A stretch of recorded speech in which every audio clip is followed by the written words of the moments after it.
Em nosso encontro de hoje, vamos nos debruçar sobre o amor e a interdependência. A interdependência é um dos nossos princípios e o amor, na medida em que nós direcionamos ele para outras pessoas, acaba então gerando uma interdisciplinaridade entre o amor como chave da espiritualidade e a interdependência como um princípio do nosso comportamento.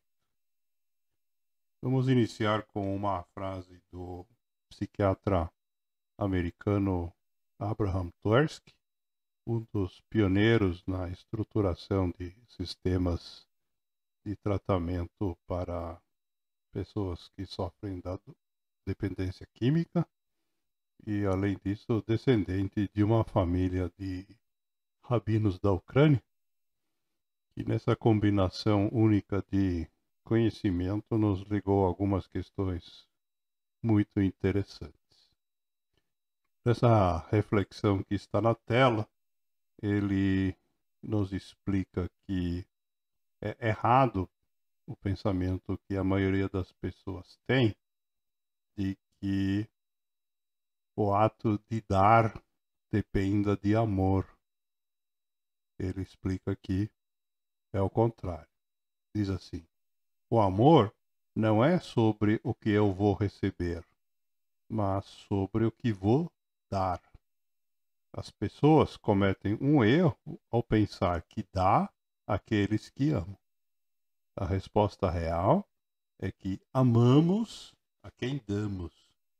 Isto é, o amor se desenvolve em relação às pessoas na medida em que nos doamos a elas, seja lá da forma que for.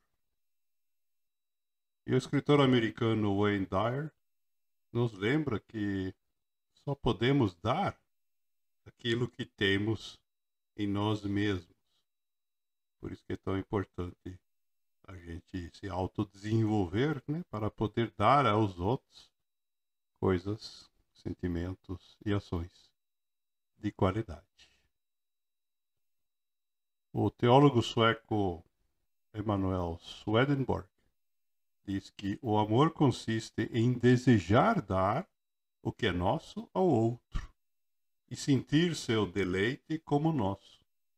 Isto é, a satisfação de ver o outro recebendo aquilo que nós damos é que deve ser o motivo também da nossa satisfação. E citando agora o Antoine de Saint-Exupéry, escritor francês bem conhecido, já citamos muitas vezes, ele nos ensina que o verdadeiro amor nunca se desgasta. Quanto mais se dá, mais se tem. Essa frase está alinhada com a primeira que nós exibimos, né? Se a gente entender que o amor é resultado de dar, então quanto mais se dá, mais amor nós construímos. Uma outra forma de interpretar a mesma frase é que o amor verdadeiro é ampliado através desse ato de doação. Obviamente, essa frase pode ser entendida de um ponto de vista materialista como estando errada, porque se o que nós damos são objetos materiais, quanto mais nós damos, menos nos temos. Mas é preciso lembrar que o amor não se restringe a objetos materiais. Nós podemos dar muitas outras coisas. Abraços, aconchego, ouvidos, e que não tem uma limitação física como os objetos materiais. É exatamente nessa linha que vai o pensamento do escritor americano conhecido como Leo Buscaglia, que nos ensina que uma das mais seguras demonstrações de amor é compartilhar pensamentos e sentimentos. Amar é querer compreender o que a pessoa amada pensa, o que pensa de si mesma e do mundo em que vivemos. Onde as palavras falham, é reconfortante saber que existem muitos outros meios vitais e eloquentes de nos comunicarmos. Então, temos aí, na verdade, o detalhamento de uma diversidade de formas da gente fazer a doação do nosso amor através de questões que nada tem a ver com o mundo físico material. Compartilhar pensamentos e sentimentos, buscar entender o outro, ouvi-lo, ajudá-lo a refletir sobre o que ele pensa do mundo. E se as palavras falharem, ainda restam outros caminhos que ele nos explica.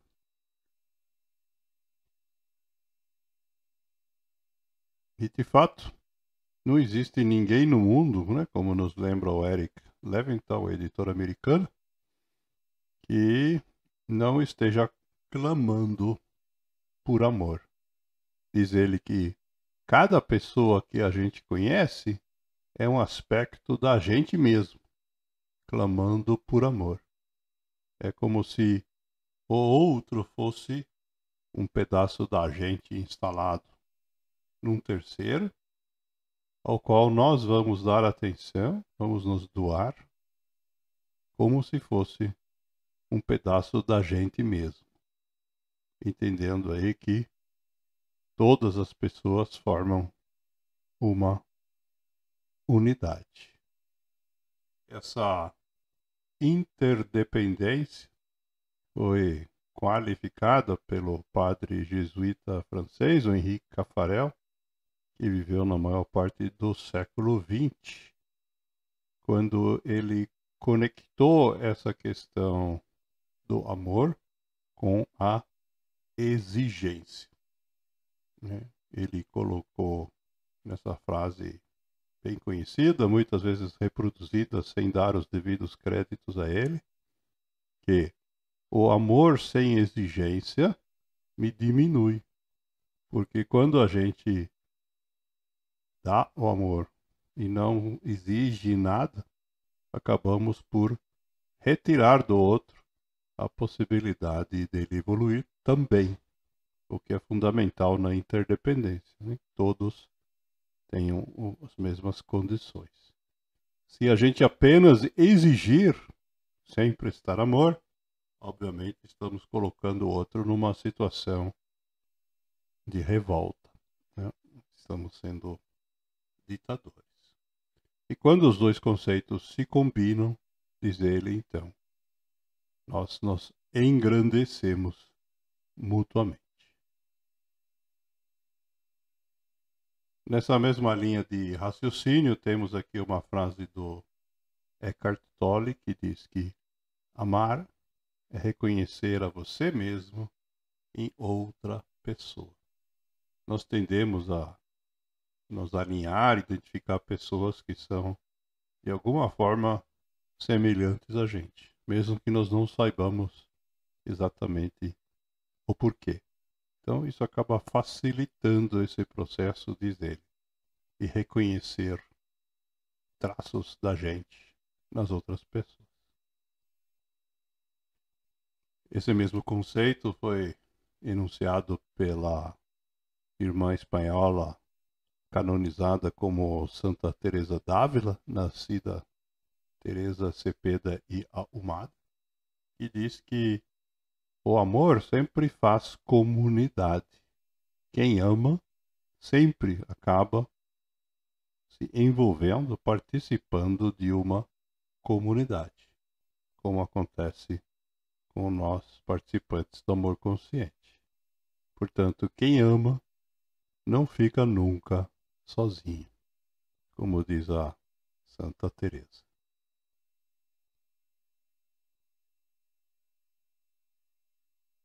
O poder, né, dessa atitude diante da vida também é citada pela Melody Beach, escritora americana contemporânea, introdutora no mundo não científico do conceito de codependência.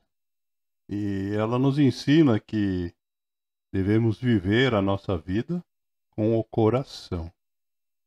Compartilha o teu coração, diz ela. E nesse caso, tua história vai tocar e curar a alma das outras pessoas. Como parte do processo de amar, nós nos abrimos e compartilhamos as nossas histórias, né, durante as nossas rodas de partilha, e desta forma, então, diz ela, nós conseguimos não só tocar a alma das outras pessoas, mas inclusive curá-las das suas dificuldades.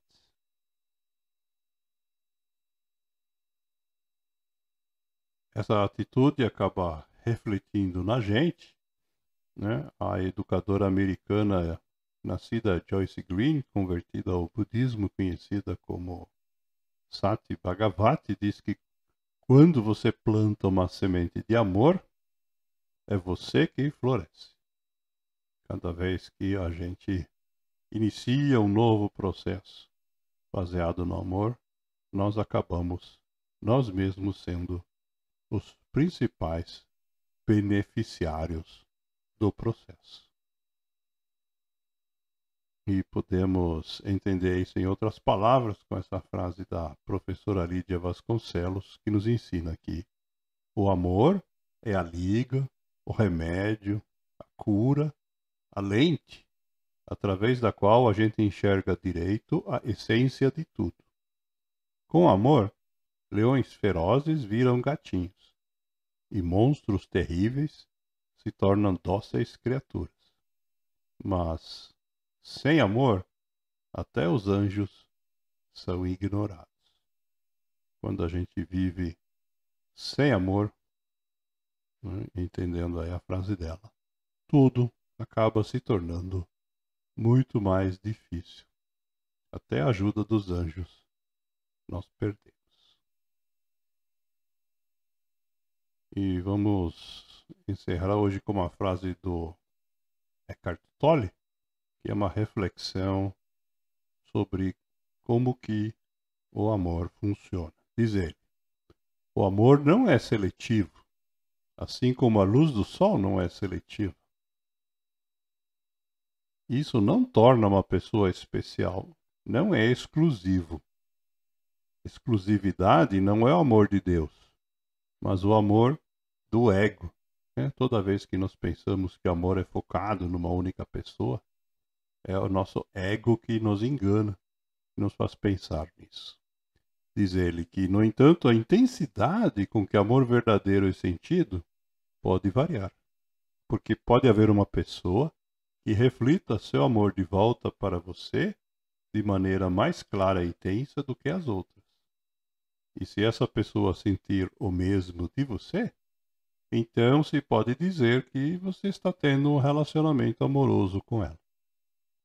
O vínculo que te conecta com essa pessoa, porém, ele nos alerta, é o mesmo que o conecta com a pessoa que está sentada ao teu lado quando você anda de ônibus, ou com o pássaro que você acabou de ver voando, com a árvore que está atrás da janela, ou com uma flor. Apenas o grau de intensidade com que é sentido difere.